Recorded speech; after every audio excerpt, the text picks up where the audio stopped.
Alright, so I don't remember if I've covered this before. I might have during the comp Splatoon is dying discussion in like late 2024, but it was discussed a lot on Blue Sky on the day of recording this anymore, which is tournaments, and there being too many tournaments lately. So there's a lot to talk about here. I'm just going to summarize some points. I don't feel like putting any like posts on screen right now because I'm like extra lazy today.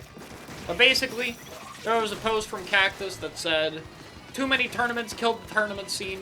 Seeing the likes of tournaments that have been around for years barely gain any entries. Seeing new tournaments pop up every 2 weeks, and tournaments are running with very few teams in it. You know, we've complained there weren't enough tournaments, and while that was true, we've now oversaturated the scene. Top levels, no real events, blah, blah, blah, blah, blah. There's 5 tournaments. I think it's today, actually. At least on time recording. There's 5 tournaments that are running at the same day and the same time. Which is a little crazy, I'll admit. What is it? We don't need any more tournaments at the moment. We need to start taking some down, remove any that can't gain enough entries or are as entertaining to watch, blah, blah, blah, blah, blah. And there's another graph, another thing I'm too lazy to put on screen. I'm sorry, guys. Maybe I'll put in the description. That I screenshotted from Joy. They run some data analysis.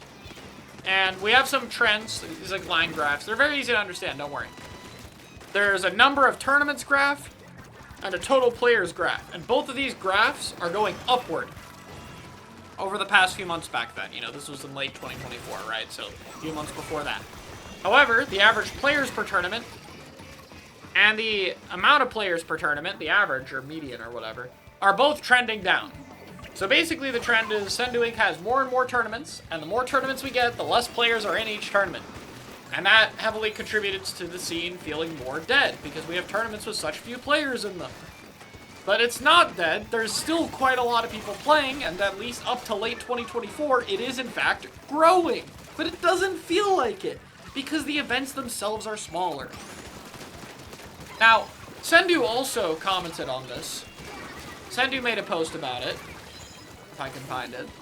You know, runner of Sendu Inc., Sendu over here. Who kind of says, I wonder if it's always been like this, and it's just easier to see everything since it's all in one place.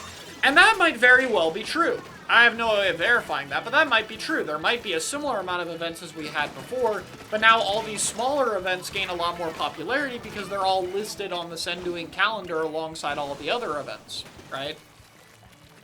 There's also, you know, worth pointing out that these events are pointed out for different things. Like, despite all the tournaments on Saturday, May 10th, there's no good 4v4 European tournament on that day.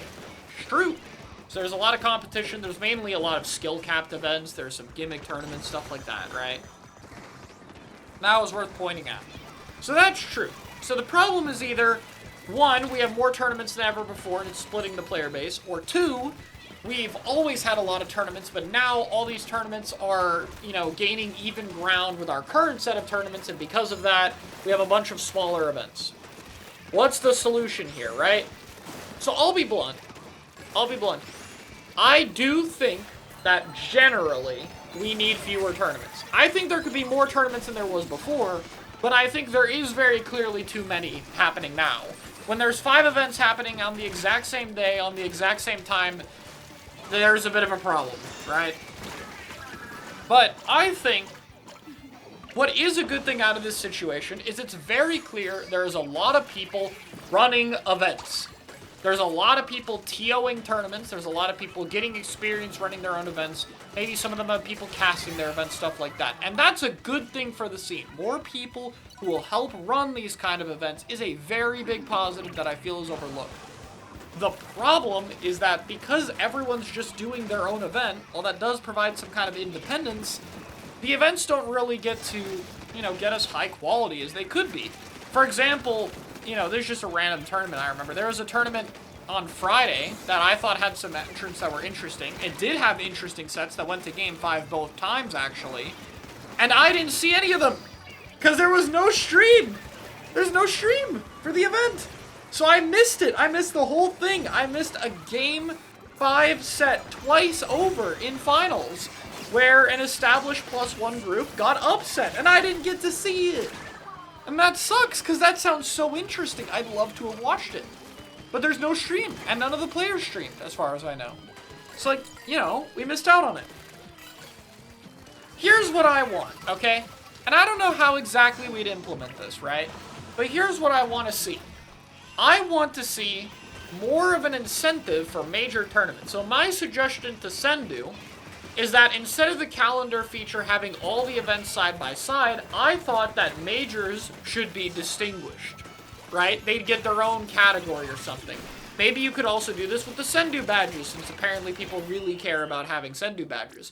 What if major events had a badge that had a special glow or had its own category? So it's like, hey, these are different from normal badges. Because right now, if you win a major tournament, that badge takes up just as much space as a random weekly with 4 players in it that happens to have a badge. So what if these were actually separated? What if they were distinguished in their own different way? And then that would make them more special. I thought that could be something interesting, right?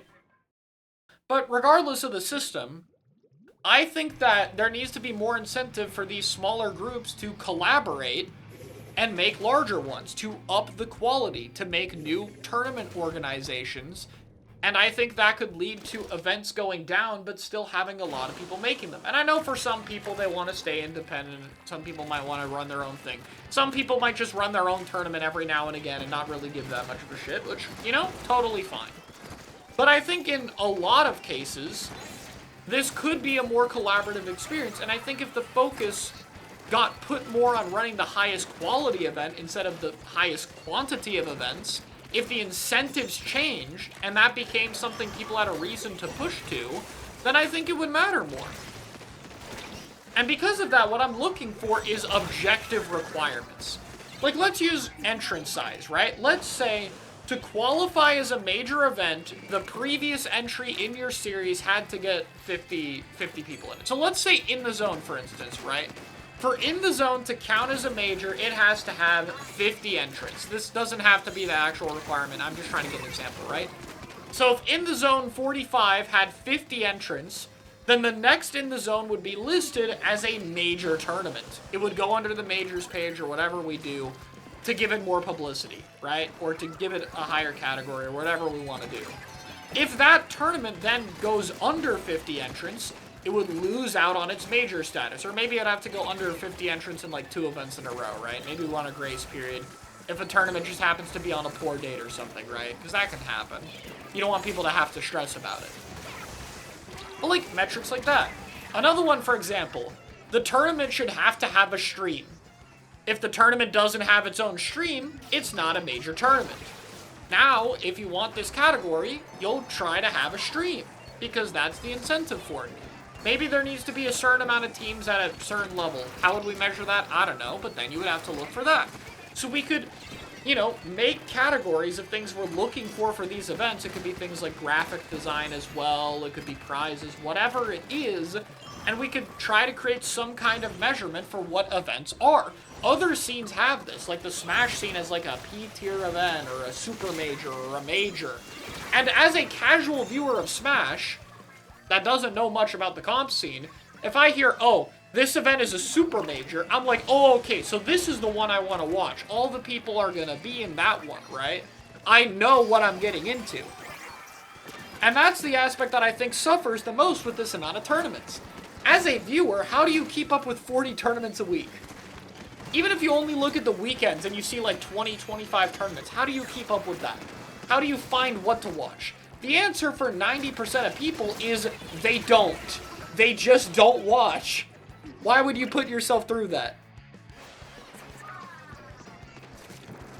Viewer count? Yeah, sure. If you think if viewer count could be another one, that could be good too, right? Of course, all of this would have to be tested. What a good idea might be on paper might be different to how it is in reality, right? How SP is given in tournaments, any categorized tournaments in 4 tiers. Yeah, off of like power, that could be fine too. You could categorize events based off the Sendu power of the players in it. That could work. Having a certain amount of like love plus players or something. That could be fine. I don't know what's going to be the best requirements for this, but I think we should start testing some. I think that's how we should start figuring it out, is like, let's start throwing in requirements, and at first it's going to be terrible, At first, I'm sure it's not going to work well, but I think eventually we will get there, just like with any system. It's a Shadow Zuka quad. There it is. Right? So that's how I see it. It's worth going through worse incarnations of this system to eventually get a better system. So I think we should work on that and see if that'll get better with time. And right now, I think we can't just say, hey guys, can we just have less tournaments and then expect the problem to get better, right? We have a lot of talent running these events. They need to be better organized or, you know, working with each other more. So let's start making reasons for them to do that. Let's start creating incentive and rewards and create more of an actual scene structure. Because scene structure is very needed. I think that goes without saying. And I think this would just be one very obvious way we can continue to add to it. And if that results in more orgs like IPL or Dapple, if that records in higher quality streams or more people running events or that kind of thing, I think it's worth trying. That's how I see it. So, personally, I'd love to see some kind of incentive. I'd love to hear or see other solutions as well. But the main thing for me is, by now, with how much time has passed with all these tournaments being a thing, I am certain it's a problem. There are definitely positives to there being more tournaments.